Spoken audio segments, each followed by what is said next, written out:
I'm stopped at a red light and the train's coming. But the great thing about this car too right now, it's on full. We don't need gas in this car for the rest of the month. This car is a 4-cylinder car. It's the very first 4-cylinder car that we have ever owned. I went from a 6-cylinder to a 6-cylinder.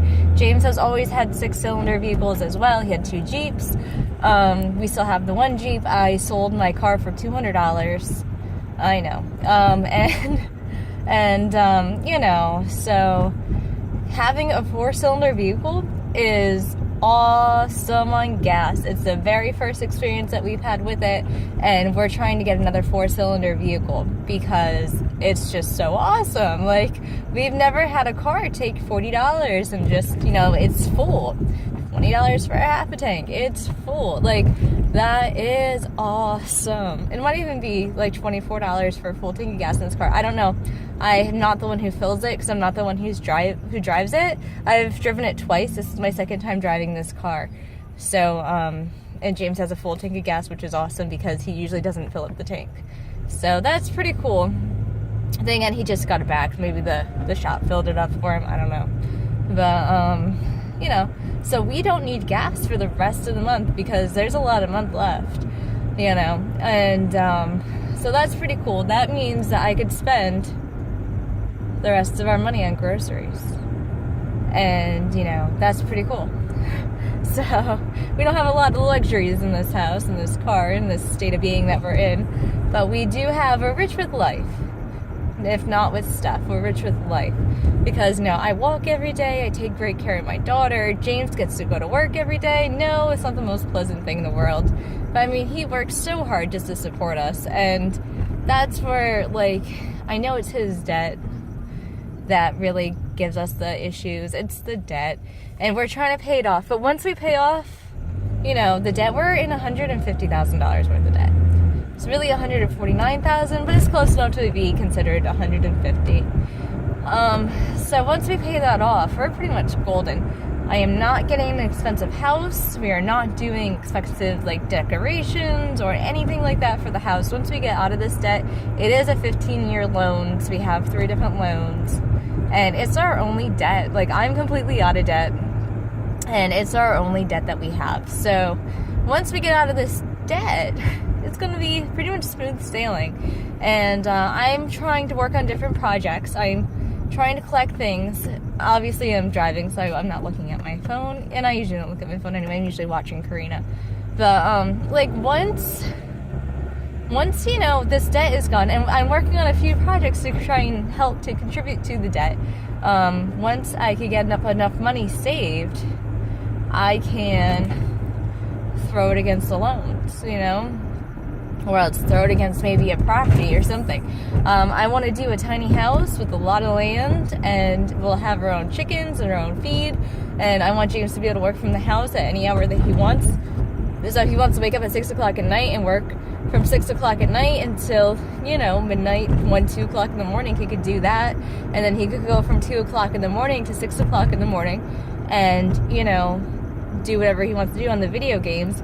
Because he wants to create a video game. He had that idea since I've met him. And he went from design in video games to, in college, to changing his major out. It's one of the reasons why he was in school for so long. The other reason is because he failed out a lot.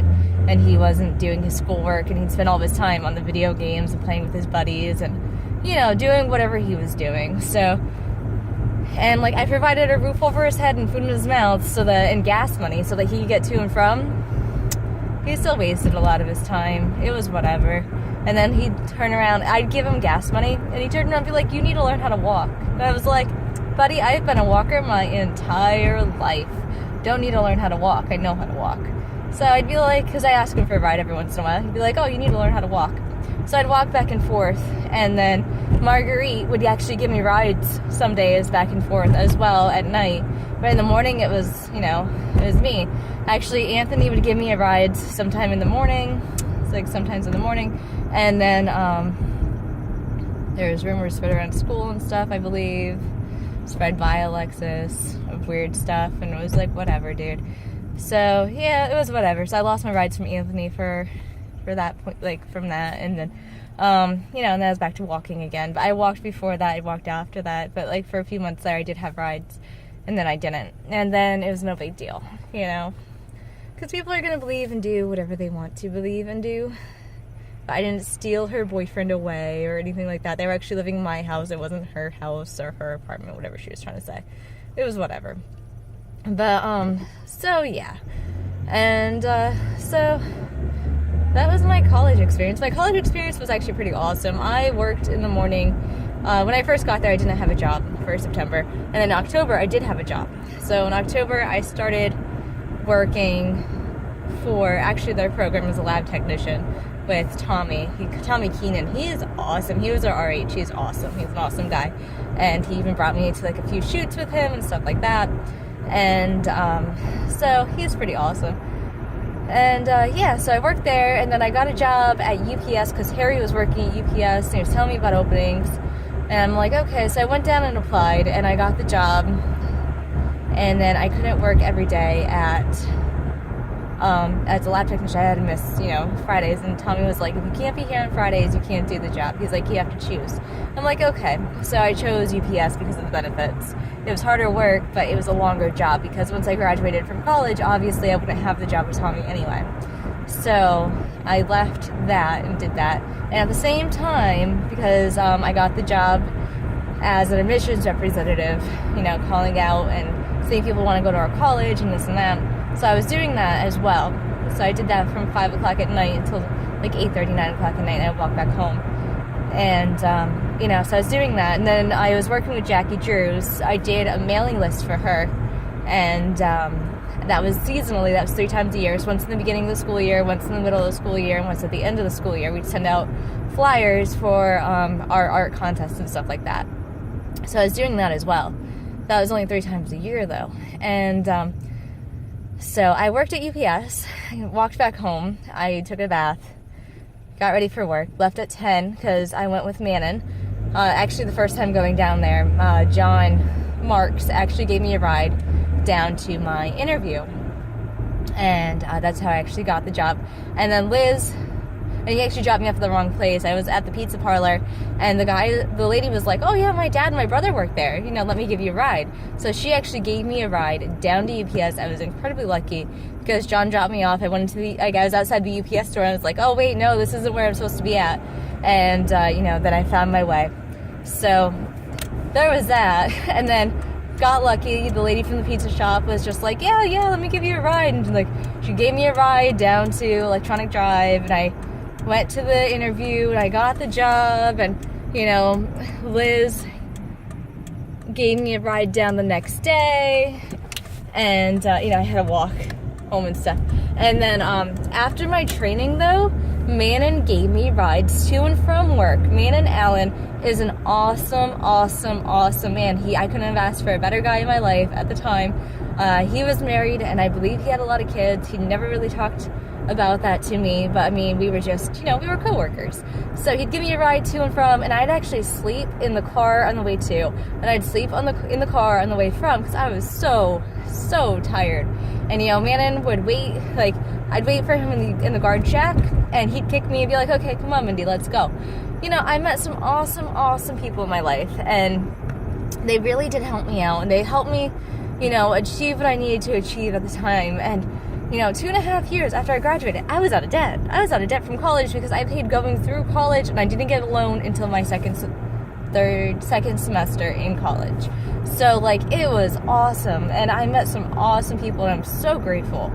And, you know, if I didn't have Marguerite Pace in my life, and Manon Allen in my life, and even John Marks, he brought me down to the Grape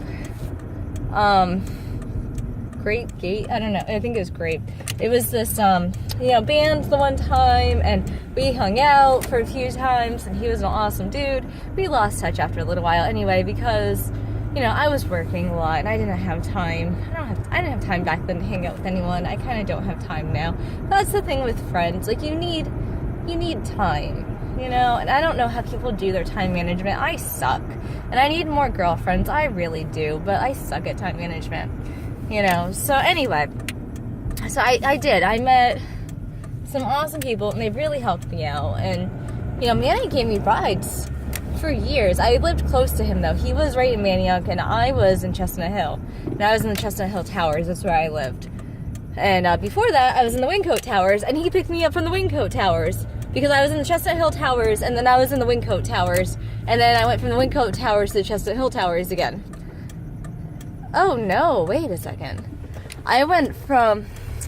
He used to pick me up when I lived in the Chestnut Hill Apartments, too, right? Yeah. Okay, so he picked me up in the Chestnut Hill Apartments when I was in the dorm rooms. Okay, I went actually from the Chestnut Hill Tower to the Chestnut Hill Apartments to... I'm here.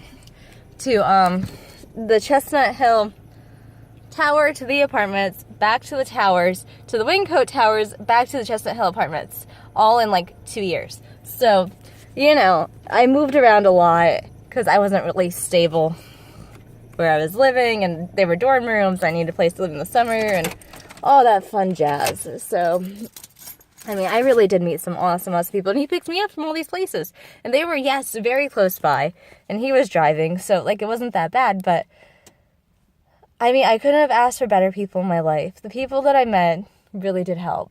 Even, you know, John Callan, when I was just like, look, I don't have any money and I can't pay you, but I could pay you in 2 weeks. He gave me that opportunity, and I came in with $3,000 and was like, here. He was like, how'd you earn this? And I'm like, it's everything I got. Take it. You know, and he gave me that chance. So I started from nothing and I worked my way up. And, you know, like, I really did. They gave me a chance. And even John Callan, he let me out of my dorm room, you know, for the second year. That was all in the first year that I was moving around all that much, because I moved from the Chestnut Hill apartment into the towers with Mikey and Corey, because I didn't like my roommates, because Liz, and Tina, I liked Tina, but Liz they ganged up on me, like, you have to do all these housework and all this stuff. I'm like, I'm not home, I'm not doing that, because I did it in the beginning and I couldn't keep up, because I could no longer do it. And so Liz didn't like me. They were very mean, angry girls, whatever. I left the apartment and I went over to Mikey's because he was next door. And I saw that he was there on Halloween night because my brother was like, oh, Mikey lives so close to you and blah, blah, blah. So I went and I knocked on his door. He was living in 8F. I knocked on his door at the Chestnut Hill Towers and I'm like, Mikey, how are you? I'm like, you know, he's like, Mindy, oh my God, you know, how are you? I'm like, I'm good. He's like, you've grown up a lot. I'm like, yeah, thanks. And, you know, I asked him if it'd be okay if I stay. He's like, well, you have to meet my roommate, Corey. I heard that he's kind of weird. He's moving in soon. So Corey's moving into the dorms, and I'm asking whether or not I could stay. And Mikey's like, it's up to Corey. And Corey said yes. And the RH, his name was Ron. He was an awesome guy. But was like, yeah, sure, she could stay. I don't care. Because I was only staying at night. I just needed a bed. Because at that point in time, I wasn't working at UPS yet. That was October. Wait. January, February, March, April, May. Oh, no. September, October, November, December, January, February. I have to think about the dates. No, it was October. I did move in. I started working at UPS 2/26/2006. This was October 31st, 2005. So that's where I'm getting my dates. That's because I could prove that. But, you know, so yeah, that's my dates. And it was just an awesome sequence of events because I've known Mikey since I was 4. He's my brother's best friend. He was 5. And, you know, it was awesome that he was living next door, and Corey let me stay, and Ron was fine with me staying, and so I moved from the Chestnut Hill apartments to the Chestnut Hill Tower into 8F, and then over Christmas, I met James on December 17th. Over Christmas that weekend, I wasn't obviously going anywhere. I didn't have a car. I couldn't get anywhere. Tommy helped me move into my new dorm in the Chestnut Hill apartments, and my new roommates were Jess and Sarah, and they were both awesome girls. They were awesome, they were nice, they were clean, they were perfect, great roommates, right? So then the end of the year hit for school. That was May the 7th, and so I moved from the Chestnut Hill apartments back in Chestnut Hill Tower with Mikey, and, you know, from there we moved to the Wingcoat Towers in June, on the 22nd And then from June until August 22nd, I lived there. On August 22nd, we moved into our new apartment at the Chestnut Hill Towers. All right, and then James moved out. This is August 22nd, 2006. All right? Yeah. August 22nd, 2006, we moved into the Chestnut Hill Towers. I actually broke my contract with moving into the dorms again. John Callan let me break it. He's like, look, you really have to think about signing something before you sign it. You really have to think about it. You're an adult now. You can't be doing this.